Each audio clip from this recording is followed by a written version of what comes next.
So you're probably wondering where the video I was talking about last week is, and the reason I posted this in between was I realized that it would take me longer than I anticipated to put it together and edit it. So in the meantime, you can make your own submissions to that for me, so that I can include them. I have a community post up with details about that if you want to go look at it. I was kind of debating whether or not I should actually make a video about this because it's one of those things that I'm on the fence about keeping it to myself, but it's my life and you're here to hear about it whether you like it or not, so please, no, stop closing the tab, just hear me out. Anyway, Thursday the 20th of April was really wild, and no, not because of the calendar day, but because I fucking died, but not really, but I really thought I was going to.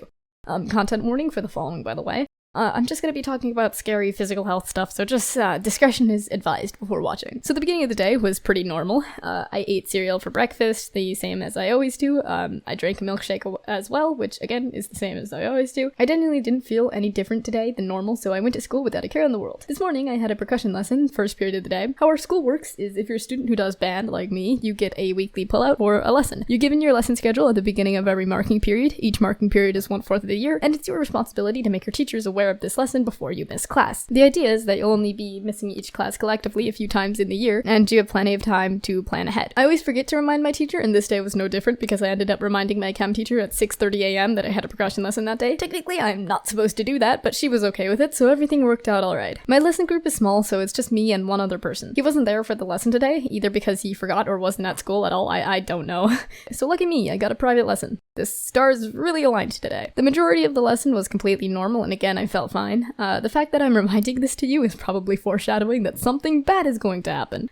Towards the last few minutes of the period, we were doing mallet stuff. My stomach started to feel funny, and I was a little nauseous, and my head hurt a bit, and I remember thinking that I really wanted the period to be over. Not because I didn't like the lesson, but because I really wanted to go sit down. More specifically, I really wanted to, lie down in bed. I knew that was impractical since I was literally at school, but I just really didn't feel like standing. I didn't want to say anything at first because, again, there was only a few minutes left in the period, and I didn't want to be annoying. But finally, I decided to open my mouth and say something. And right when I did, there goes my vision. It wasn't, blurry. It was just fucking gone. In old movies where the film gets fucked up so the screen blots out in black? That was kind of what I was seeing. This isn't at all a new thing. I've had this happen to me, before and relatively frequently, but usually it's caused by a change of position, like going from sitting to standing. And it also typically goes away in 3 seconds. And this wasn't going away. So I told my teacher that I may need to sit down because my vision was gone. I tried to sound calm, so I think at first he was concerned but also confused because it sounded like a serious problem, but I didn't articulate it with the right tone of voice. But nonetheless, he helped me find the nearest chair and let me sit down. I don't know what I looked like, but it must have been bad because he asked if I needed water and ran off to get a bottle from his office. The longer and longer this day went on, the more and more fuzzy my memory gets of it, and the less clear my thoughts were. I took 1 sip of the water, I think, and he asked if I wanted him to help me walk to the nurse, and I'm pretty sure I remember immediately saying yes. And after I said yes, that's when my memory is entirely gone. I have no idea what happened next or how far I walked. I just remember the next thing I knew, I was on the floor, and a very loud buzzing noise was in my left ear. At first it felt like I was waking up from a forced nap. I didn't immediately know where I was or what was going on. I started to register that I was in the band room and I was on the floor, but this wasn't weird to me at first. And then it started coming back to me that I was supposed to be in a lesson, and I was like, wait, why am I on the floor? I'm not supposed to be on the floor. That's pretty disrespectful, probably.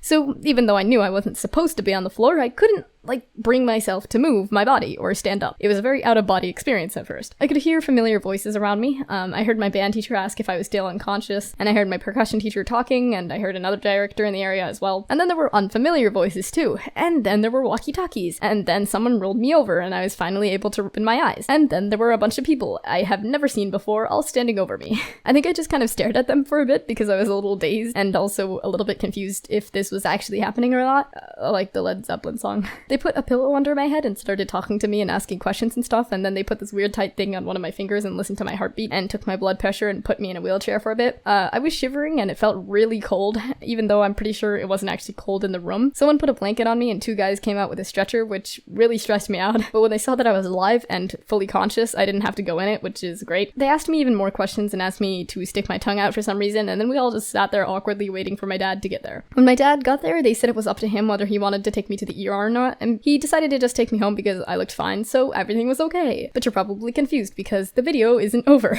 And yeah, it's not over. So he drove me home, I poured myself a glass of milk, put it on my nightstand, and I promptly flopped down in bed because I was really tired and I also didn't really want to do anything else either. My head still hurt and it wasn't that bad, but if I moved around too fast, I could feel it. I think I slept for around an hour before I woke up to pain. Wonderful. I didn't register that that was what woke me up until I felt it and realized it wasn't going away or even getting more tolerable. Both of my eyes were in extreme pain, like something was pounding behind them trying to push them out of their sockets, and my head also hurt really bad. It didn't affect the pain at all whether I closed my eyes or left them open, and even massaging my head or eyelids wasn't making it better. I sat in bed for a bit, thinking that I didn't want to make a big deal of it, and that I should probably just wait a bit before getting my dad in case it was temporary, because, you know, I didn't want to drive out anywhere if it'd resolve itself. I took a few sips of the milk I poured for myself as well, thinking I could be just dehydrated or something, but then it got unbearable, so I ran downstairs, alerted my dad, and tried to tell him about the situation. But my speech was fucking broken beyond belief. My words weren't coming out in order, and some of them were just not the words I wanted them to be in my head. So of course he was like, what the hell are you talking about? But I think he got the gist from the panic on my face and told me to get my shoes on, and we drove to the emergency room. I hate the amount of paperwork and insurance shit and whatever they need at the ER. Because before anyone could actually see me, we just had to sit in the waiting room while a receptionist asked my dad and I a million questions down to the address of his twice removed cousin's childhood best friend. And I was just sitting in the chair trying not to be rude and cry while my head was splitting apart and my eyes felt like tiny little men were trying to push them out with mini shovels. She asked me what was wrong, and I stammered through telling her that I passed out earlier and I couldn't sleep properly. What I meant to say was that I couldn't speak properly, but halfway through the sentence I forgot what I was trying to say and only realized after I said it that, hey, that's not right.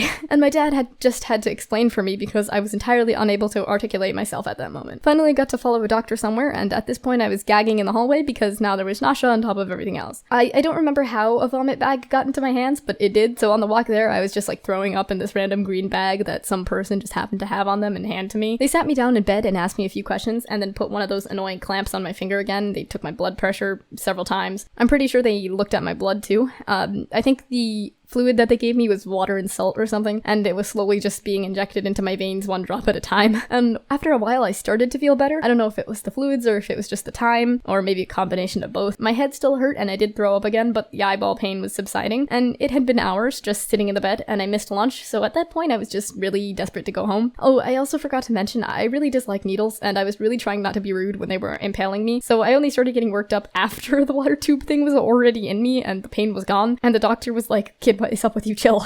And I told her that I didn't like looking at it, and she just said, "So stop looking at it," which is fair, but also, you don't get it, woman. So after the fluid had been fully given to me, they said that they'd stand me up for a bit and let me walk around, and then if I was okay, I'd be good to go. Standing up made me lightheaded, and walking was not fun, but it really wasn't that bad. Maybe like a 4 on the 1 to 10 pain scale. I think during the duration of this day, I was asked to rate my pain on a scale of 1 to 10 from different people 3 separate times. I hate when doctors do that, by the way.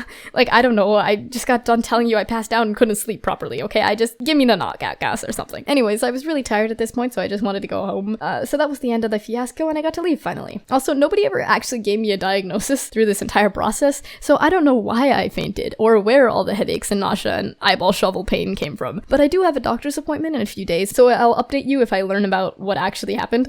Hello, Future Ash here. I had a doctor's appointment, and they reported to me that basically it wasn't too big of a deal with my situation being what it is. I'm on a weight gain program, and my doctor told me that it just happens sometimes, and it was caused by my blood pressure dipping very low at a certain point of time, and me getting up to walk to the nurse was probably not the play, and I should have stayed put, and in the future, I guess I should just sit down wherever I am if I feel like that again, which I suppose is what I'll do next time in the middle of a percussion lesson. Good to know, Chief. Okay, Future Ash out. On to the outro.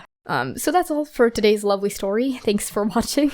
Just so you know, I'm absolutely fine and healthy now. I can't look at a screen for too long at once, and sudden movements make my head hurt a bit, but it's getting better every day, so honestly, I'm good. I'll see you guys next week.